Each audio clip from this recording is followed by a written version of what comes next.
Di sekitar kita banyak terdapat usaha yang dilakukan oleh masyarakat. Usaha tersebut bertujuan untuk memenuhi kebutuhan masyarakat yang ada di sekitarnya, baik dalam usaha pengadaan barang maupun jasa.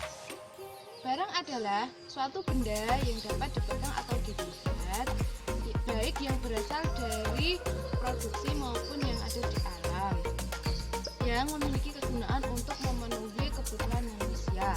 Sedangkan jasa adalah aktivitas atau pekerjaan manusia yang membantu individu lain.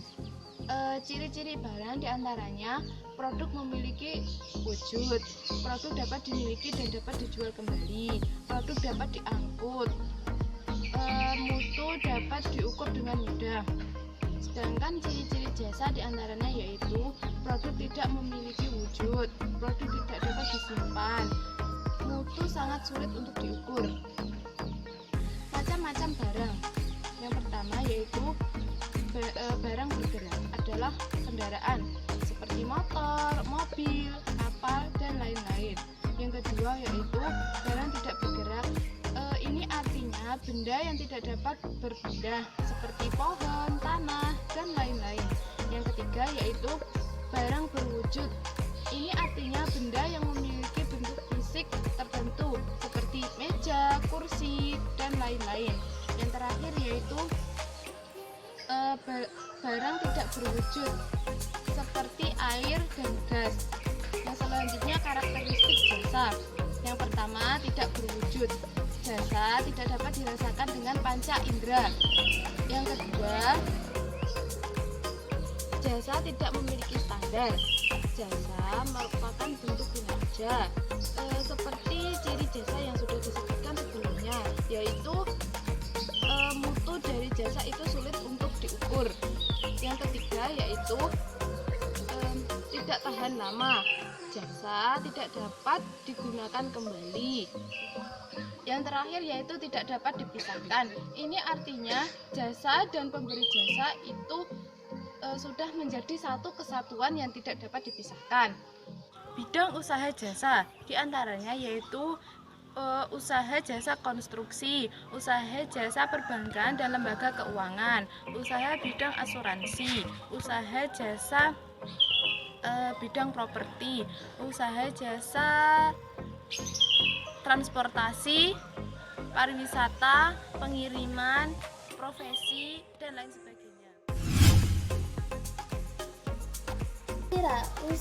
Kewirausahaan LOFE. Filosofi LOFE merupakan akronim dari Local Wisdom, Omni Connectivity, Virtue, dan Ecological Harmony. 4 poin tersebut sebenarnya saling berhubungan erat.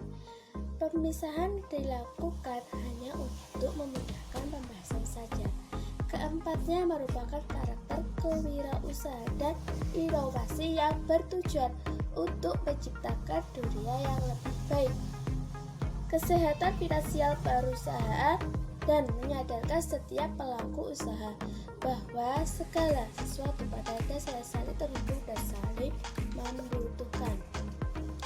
Di sini saya akan menjelaskan dari filosofi LOFE. Yang pertama L, Local Wisdom. Local Wisdom atau kearifan lokal berarti kemampuan untuk berpikir dan bertindak dengan menggunakan pengetahuan, pengalaman, pemahaman mendalam, dan akal sehat yang bersumber pada nilai-nilai setempat. Yang kedua, Omni Connectivity atau kesaling keterkaitan universal berarti bahwa segala sesuatu di alam semesta, makhluk hidup, cuaca, dan fenomena adalah saling terhubung. Beberapa manifestasi yang dapat kita lihat antara lain adalah global warming dan Internet of Things. Saling terkaitan ini menjadi makin jelas tergambar melalui Internet of Things. Dalam era Internet of Things, segala sesuatu terjadi dalam dunia fisik tercatat, terunggah ke cloud, dan dianalisis oleh komputer. Yang ketiga, Virtue. Virtue atau kebaikan berarti bahwa segala sesuatu yang kita lakukan perlu berbasis pada welas asih, kepedulian, dan solidaritas universal. Kebaikan sejati adalah bukan kebaikan yang berkondisi diskriminatif, namun kebaikan sejati adalah bukan kebaikan yang berkondisi diskriminatif. Fitri atau kebaikan berarti bahwa segala sesuatu yang kita lakukan perlu berbasis pada welas asih, kepedulian, dan solidaritas universal. Kebaikan sejati adalah bukan kebaikan yang berkondisi diskriminatif, namun kebaikan ikhlas sebagai matahari memberikan cahaya bagi apa atau siapa saja yang membutuhkan. Yang keempat, ecological harmony. Ecological harmony atau keselarasan lingkungan berarti semesta selalu bekerja berdasarkan dinamika pembentukan keseimbangan. Segala sesuatu yang terjadi akan dikoreksi oleh alam untuk mengembalikan keseimbangan universal. Oleh karena itu, segala tindakan yang tidak selaras dengan lingkungan cepat atau lambat akan mendatangkan masalah sosial maupun bencana alam sebagai sebuah bentuk koreksi tersebut. Selanjutnya, saya akan menjelaskan mengenai model kewirausahaan online.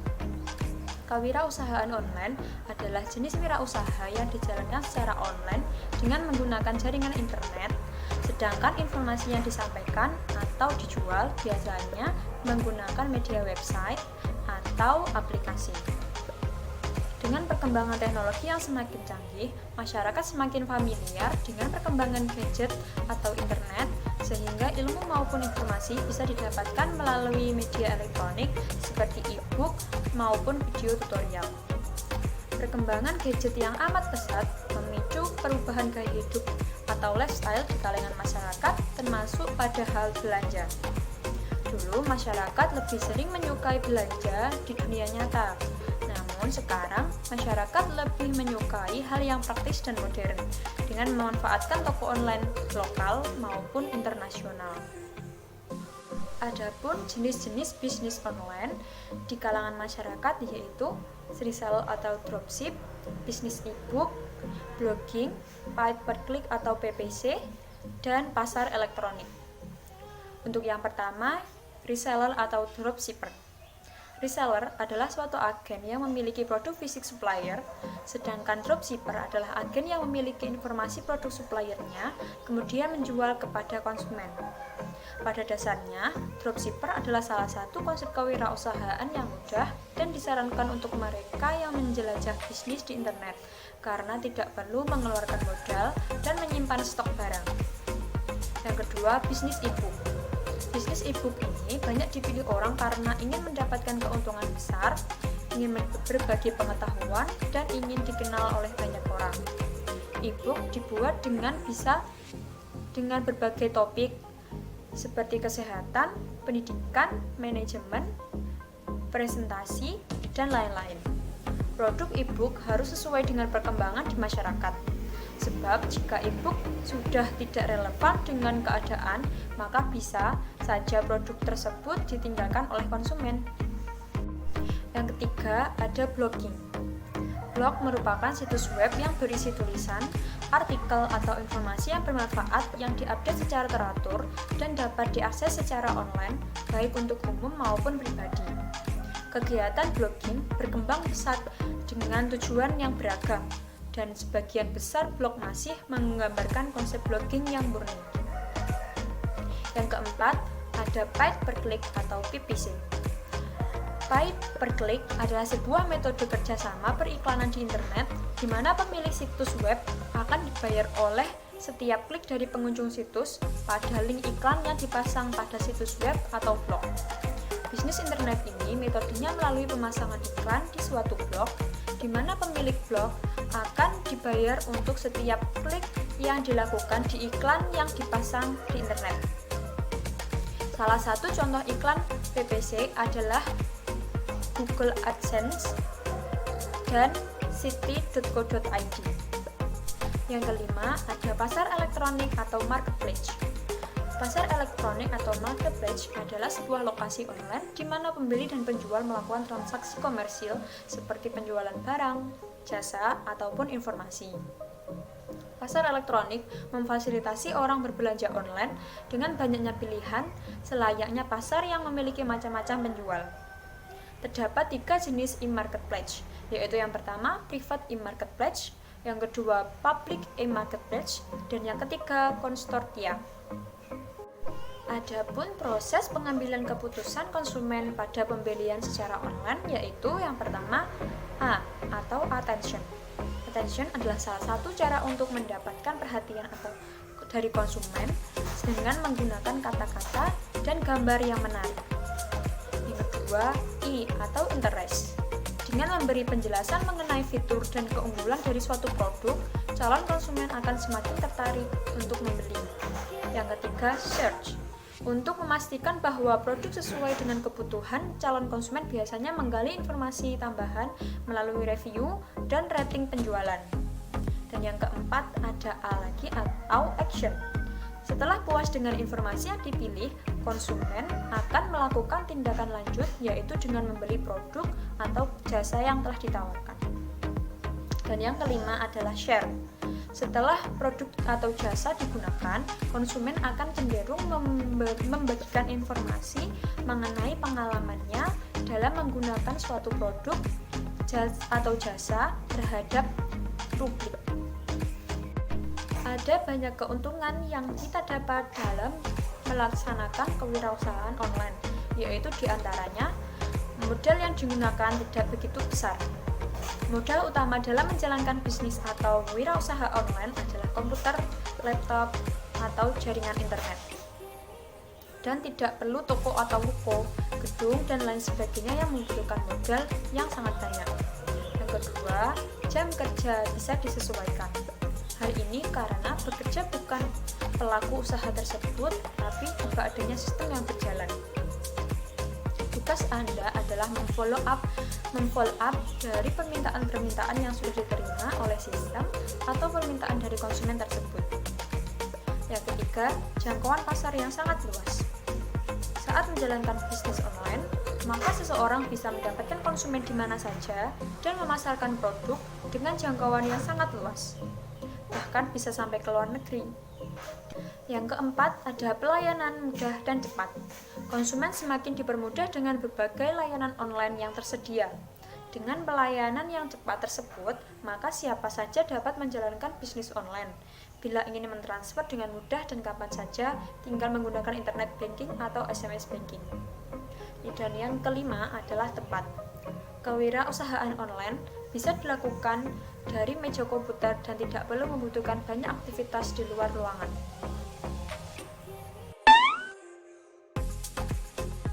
Di sini saya akan menjelaskan mengenai model kewirausahaan startup. Nah, startup ini merupakan sebuah perusahaan rintisan yang dirancang untuk menemukan sebuah model bisnis yang tepat agar perusahaan tersebut dapat bertahan di tengah ketidakpastian yang ekstrim. Startup ini merupakan sebuah perusahaan yang operasi bisnisnya itu secara digital dan pergerakannya perusahaan dari startup ini sangat cepat. Istilah startup seringkali dikaitkan dengan teknologi, kemudian website, dan masih banyak lainnya. Nah, di Indonesia sendiri banyak bermunculan bisnis startup, yaitu seperti contohnya Tokopedia, kemudian Bukalapak, dan masih banyak lainnya. Nah, startup ini juga memiliki beberapa karakteristik, di antaranya yaitu perusahaannya kurang dari 3 tahun, kemudian karyawannya kurang dari 20 orang, kemudian pendapatan dari perusahaan startup ini kurang dari $100.000 per tahun. Lalu perusahaan ini juga masih dalam tahap pengembangan.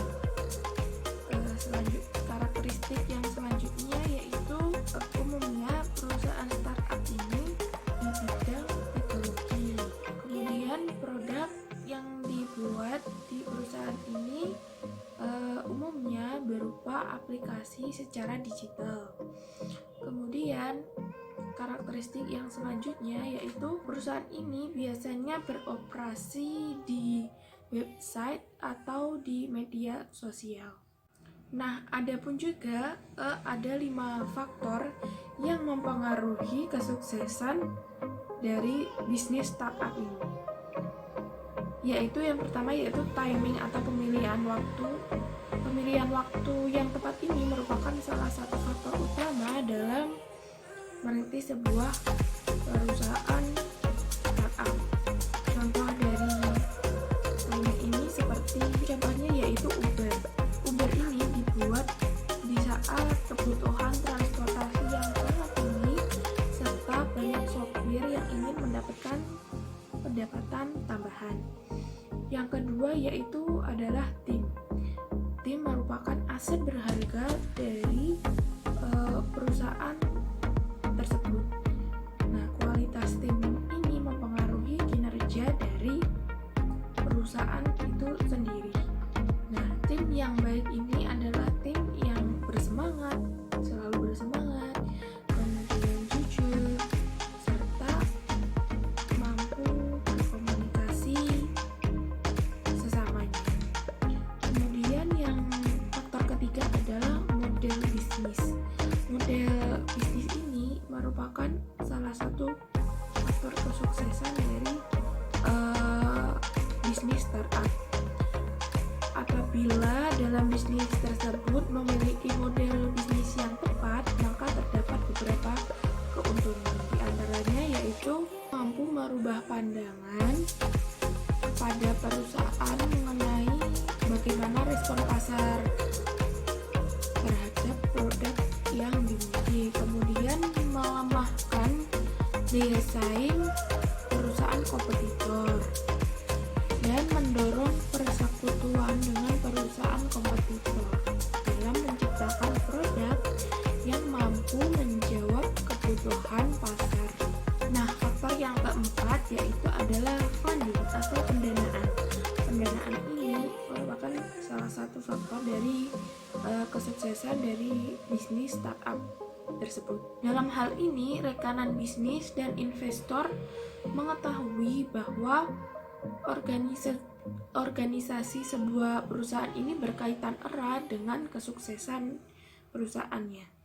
Nah, apabila perusahaan memiliki organisasi yang buruk, maka pihak luar tidak akan mempercayai perusahaan tersebut. Nah, Bill Gross dalam risetnya mengungkapkan bahwa startup sangat mudah memperoleh investasi asalkan perusahaan ini memiliki tim dan traksi yang kuat. Faktor yang kelima yaitu startup sukses.